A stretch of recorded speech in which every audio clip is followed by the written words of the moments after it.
नमस्कार मित्रों, एक खास प्रयोजन से आज का ये वीडियो बना रहा हूँ। एक खास चिंता जिसके ऊपर पिछले कई वर्षों से मैं व्यक्तिगत रूप से कार्य कर रहा हूँ। कोशिश कर रहा हूँ कि उसके किसी हल तक पहुँच पाऊँ, लेकिन अभी तक किसी ठोस परिणाम तक नहीं पहुँच पाया हूँ, क्योंकि ये एक ऐसी समस्या है जो कि समाज को सामूहिक रूप से सॉल्व करनी पड़ेगी। और क्या करना चाहिए और सबको मिलकर क्या प्रयास करना चाहिए, उसी को लेकर के आज का ये वीडियो बना रहा हूँ। सबसे पहले तो मैं वो चिंता आपके समक्ष व्यक्त करना चाहूँगा। मैं चाहूँगा कि अंत तक ये वीडियो जरूर देखिए और इसे गंभीरता से आगे भी बढ़ाने की कोशिश करिए। सबसे पहली बात तो समस्या क्या है? समस्या ये है कि हमारी जो अगली पीढ़ी है वो संस्कार शून्यता की तरफ बढ़ रही है। और उसकी सबसे बड़ी वजह यह है कि जब हम लोग छोटे थे, आप याद करिए जब आप छोटे थे तो आप किन विद्यालयों में पढ़ते थे, किस प्रकार के विद्यालयों में पढ़ते थे? हम लोग शिशु मंदिर में पढ़ा करते थे। ज़्यादातर जो हम लोग जब छोटे थे तो शिशु मंदिरों में पढ़ के निकलते थे और हमें विद्यालय में ही वो संस्कार दे दिए जाते थे जो एक अच्छे व्यक्तित्व के लिए जरूरी होते थे। वो सारी चीज़ें हम लोग को वहाँ पे मिलती थी। लेकिन समय के साथ साथ धीरे धीरे हम लोग आगे बढ़े और आज स्थिति ये है कि आज शिशु मंदिर अपने एक्सटिंक्ट कंडीशन पे पहुँच चुके हैं। वहाँ पे आज हम ही लोग के बच्चे नहीं पढ़ते हैं और उसकी वजह यह है कि जैसे समय की डिमांड चेंज होती गई, वैसे शिशु मंदिरों में जो चेंज आना चाहिए था, जो परिवर्तन आना चाहिए था, वो परिवर्तन नहीं आया। मैंने अपनी तरफ से प्रयास किया कि मैं कानपुर का रहने वाला हूँ। कानपुर में आसपास के जो शिशु मंदिर हैं उनमें अपनी तरफ से कुछ अगर बदलाव करवाया जा सके, कुछ मैं अपना उसमें कंट्रीब्यूशन दे सकूँ तो उसमें करूँ।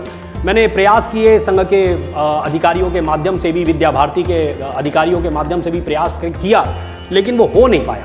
उसका कारण ये था कि वहाँ पे बहुत सारी जटिलताएं होती हैं भाई। वहाँ का जो अध्यक्ष है, उस समिति का जो विद्यालय होता है, विद्यालय किसी न किसी समिति के अंडर में चल रही होती है। अब उस समिति का जो अध्यक्ष है, उसका महासचिव है, उसका कोषाध्यक्ष है, पूरी उनकी जो समिति है, जब तक वो एक आमूल चूल परिवर्तन के लिए तैयार नहीं होगी तब तक हम और आप चाहें उसे कुछ होने वाला नहीं है। तो मैंने प्रयास किए, लेकिन उन प्रयासों में भी सफल नहीं हो पाए। मतलब मैं पिछले कई वर्षों से ये प्रयास कर रहा हूं कि हमारे बच्चों को हम अपनी जमीन पे, समस्या ये है कि भारत भूमि पे ही, और मैंने 2 साल पहले एक ये वीडियो बनाया था 30 अगस्त 2022 को, मेरे ही अगर YouTube चैनल पे आप चेक करेंगे तो ये वीडियो आपको मिलेगा। पूरी जो चिंता थी मैंने उसमें भी व्यक्त की थी कि हम सोचिए अपने ही भारत भूमि पे सनातन विद्यालय नहीं बना पा रहे हैं, अपने बच्चों को अपने सनातनी संस्कार नहीं दे पा रहे हैं। जो संस्कार हम लोग को मिले वो हम उनको आगे ट्रांसफर नहीं कर पा रहे हैं। और उसकी बड़ी वजह ये है कि आज जो विद्यालय बचे हैं, जो मध्यम वर्गीय परिवारों के लिए जो आज विद्यालय है, वो 2 प्रकार के विद्यालय रह गए। एक है आपके क्रिश्चियन मिशनरी विद्यालय, जो ये आपके क्रिश्चियन मिशनरी विद्यालय नंबर 1 सबसे ज्यादा ये छाए हुए हैं। और उसके बाद कौन है? छद्म सेकुलरवादियों के विद्यालय। ये छद्म सेकुलरवादी कौन है? ये वो विद्यालय है, इन्हें मैं वो विद्यालय मानता हूं जिनमें स्थिति यह है कि वहां पे बच्चों को ये कलावा पहन के जाना भी अलाउड नहीं होता है। राखी पहन के जाता है तो अगले दिन राखी कटवा दी जाती है। चंदन का टीका लगा के आप नहीं जा सकते हैं, अपनी शिखा नहीं रख सकते हैं। ऐसी चीजें यहां पे बताई जाती हैं, ऐसी रूल बुक बना दी गई है। तो मतलब ऐसे विद्यालयों में हमारे बच्चे पढ़ने के लिए आज बाध्य हैं। सोचने की बात है, जो विद्यालय हमारे इन छोटे छोटे सनातनी संस्कारों का जो है वहां पे पालन नहीं होने दे रहे हैं, क्या वहां पे कभी मां सरस्वती की वंदना हो सकती है? क्या वहां पे हमारे आचार्यों के बारे में बताया जा सकता है कि भारत भूमि कितनी महान रही है? वहां के आचार्यों ने आज नहीं, आज से 2-2, 2,500 हजार साल पहले वो ग्रंथ लिख दिए जिनके ऊपर आज भी जो है यूरोप की और अमेरिका की यूनिवर्सिटीज में शोध हो रहे हैं। तो सोचने की बात है, हमारे आचार्यों के बारे में, हमारे महापुरुषों के बारे में क्या इन विद्यालयों में कभी बताया जाएगा? कभी नहीं बताया जाएगा।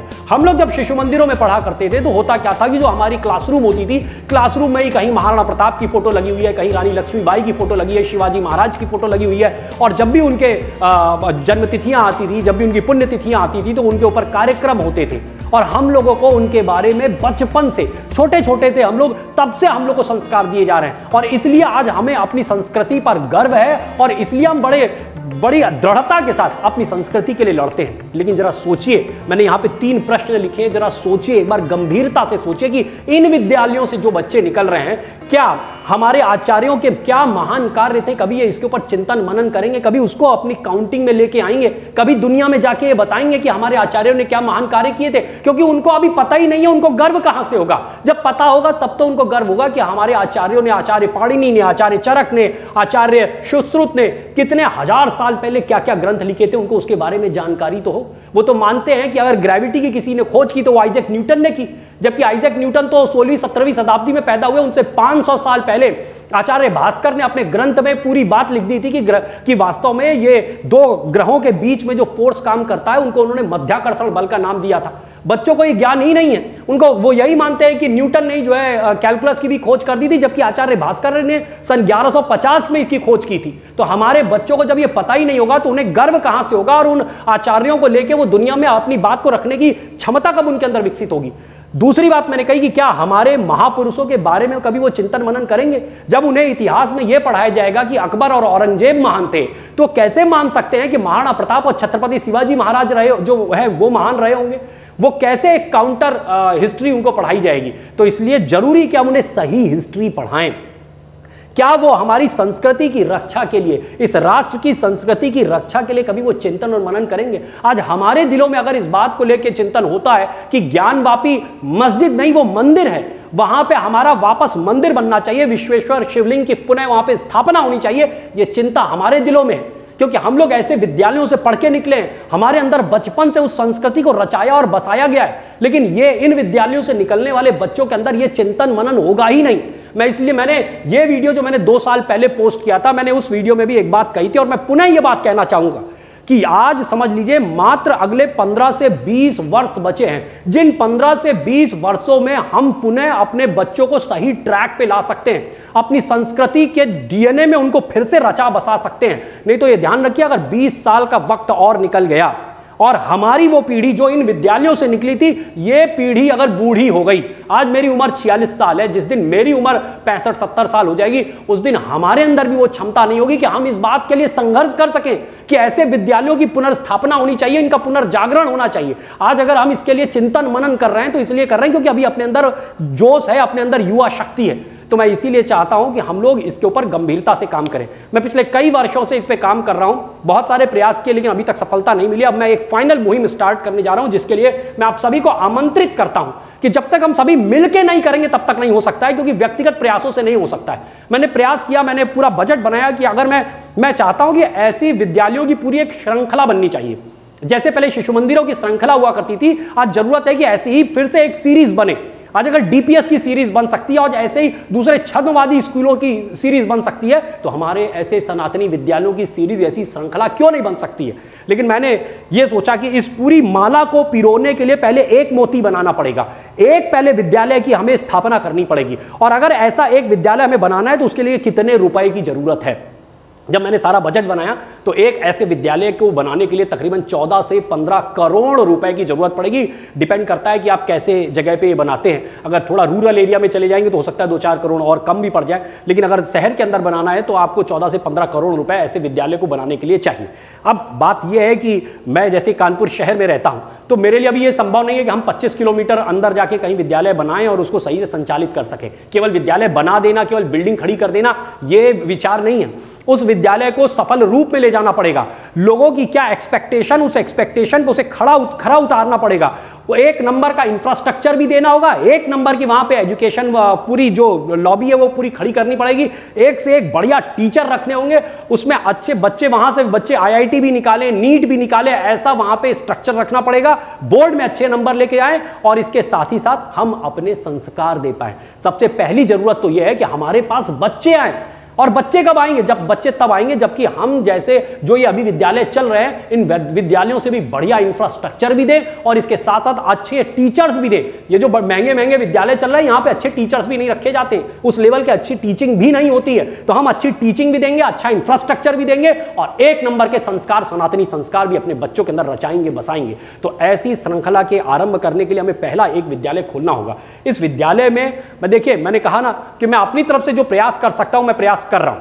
मैं अपना जब पूरा ये बजट देखता हूं और मैं सोचता हूं कि मैं व्यक्तिगत तौर पे और अपने डायरेक्ट कांटेक्ट में जो लोग हैं, मेरे सगे संबंधी, परिवार के लोग, मित्रगण, मैं उन सबको अगर खंगाल लूं और उनसे डायरेक्ट टच करके पैसा बटोरने की कोशिश करूं तो कितना चंदा इकट्ठा कर सकता हूं? तो मुझे लगता है कि मैं तकरीबन 1 करोड़ 1.5 करोड़ रुपए तो इकट्ठा कर सकता हूं, लेकिन इससे ऊपर की क्षमता डायरेक्ट कॉन्टैक्ट के लोगों से मेरे पास नहीं है। मैं इससे ज्यादा डायरेक्टली नहीं निकाल सकता हूं। फिर कैसे होगा? अब इसका यह मतलब तो नहीं है कि हम हाथ पे हाथ धर के बैठे रहे। पिछले कई वर्षों से इसके ऊपर मैं चिंतन मनन कर रहा हूं, इस प्रोजेक्ट के ऊपर बहुत सारा मैंने सोचा हुआ है कि ये विद्यालय कैसा होगा, क्या क्या पढ़ाया जाएगा, कैसे पढ़ाया जाएगा, बहुत कुछ सोचा है। लेकिन जब वो एग्जीक्यूट कैसे होगा, एग्जीक्यूट करने के लिए मुझे वो विद्यालय चाहिए, वो जमीन पे उसको उतारना पड़ेगा। नक्शा बना के हम बैठ जाएं तो केवल नक्शे से बिल्डिंग नहीं खड़ी होती है। बिल्डिंग खड़ी करने के लिए जो संसाधन और साधन चाहिए वो चाहिए तो चाहिए। अब अगर मेरे पास जितना है मैं वो पूरा लगाने को तैयार हूं, लेकिन बात यह आती है कि केवल उतने से सब हो नहीं सकता है। जितने की रिक्वायरमेंट है फिर वो समाज को देना होगा, और मैं ये मानने को नहीं तैयार हूं। मैंने एक बात यहां पे लिखी है, क्या हम में ये क्षमता नहीं कि हम अपने बच्चों को अपनी संस्कृति के साथ साथ अच्छी एजुकेशन देने हेतु अच्छे इंग्लिश मीडियम वाले विद्यालय खोल सकें? मैं ये मानने को तैयार नहीं हूं कि हमारे समाज के पास इतना पैसा नहीं है। निश्चित रूप से मैं मानता हूं कि ऐसे बहुत से लोग हैं कि केवल एक व्यक्ति अगर इसके लिए प्रेरित हो जाए, मात्र एक व्यक्ति ऐसा कोई जो साधन संपन्न है, वो यदि प्रेरित हो जाए तो वो ये धन दे सकता है, वो ये काम करा सकता है। बहुत से ऐसे लोग हैं जिनके, बहुत सी ऐसी संस्थाएं हैं, बहुत से ऐसे मठ हैं जिनके पास इतना पैसा रखा हुआ है, तहा तहा के रखा हुआ है कि आप ये समझिए कि पता चला ऐसे बहुत से लोग होते हैं कि धन तो बहुत इकट्ठा किया हुआ है, बैंक बैलेंस खूब बनाया हुआ है, और एक दिन ये अंतिम सांस आ गई और सांस समाप्त हो गई, आपका वो पैसा नष्ट हो गया। हमारे ग्रंथों में लिखा हुआ है धन की 3 गतियां होती हैं। धन की 3 गतियां होती है। पहली गति होती है या तो उसका उपयोग उपभोग कर लो, पहली गति कि स्वयं उपभोग कर लो। अब अगर आपके पास करोड़ों की संपत्ति है तो कितना उपयोग कर लेंगे भाई? खाओगे तो रोटी ही, पहनोगे तो कपड़ा ही, रहने के लिए यूज तो एक ही मकान करोगे, 1-2-4 गाड़ियां रखोगे, इससे ज्यादा का क्या उपयोग करोगे? तो पहली गति है या तो धन का उपभोग कर लो। दूसरी गति है या तो उसको सही लोगों को समाज के हित में, राष्ट्र के हित में दान कर दो, और नहीं तो तीसरी गति होनी ही होनी है कि उस धन का नाश होना है। 3 ही गति दी गई है। तो इसलिए मेरा आपसे निवेदन है कि इस दूसरी गति के लिए आप आगे बढ़िए और दान दीजिए। आप मुझे, मैं आपसे जो डिमांड कर रहा हूं, जो आपसे मांग कर रहा हूं, वो देखिए आपके समक्ष मैंने रखी है। मैं स्पष्ट तौर पे मांग रहा हूं कि मेरे पास जो है मैं वो लगाऊंगा, लेकिन मुझे समाज की मदद के बिना ये काम पूर्ण मैं कर नहीं पाऊंगा, और ये कार्य बहुत जरूरी है। ये केवल मतलब हमारे लिए, हमारी सनातन संस्कृति मात्र को मानने वालों के लिए नहीं जरूरी है, संपूर्ण मानव सभ्यता के लिए जरूरी है कि सनातन संस्कृति को मानने वाले लोगों की संख्या बनी रहे इस धरती पे। अगर हमारे बच्चों के अंदर सनातन संस्कार नहीं होंगे, ये पूरा विश्व आज विश्व युद्ध की तरफ बढ़ रहा है, अशांति की तरफ बढ़ रहा है। अगर इसे कोई शांति दे सकता है तो वो केवल सनातन संस्कृति ही है। धर्म एकमात्र है और वो है सनातन धर्म, जो योग, ध्यान और आध्यात्म के माध्यम से मानव सभ्यता को सही दिशा दे सकता है। बाकी तो लड़ाई झगड़ा ही व्यक्त कर सकते हैं और कुछ नहीं हो सकता है।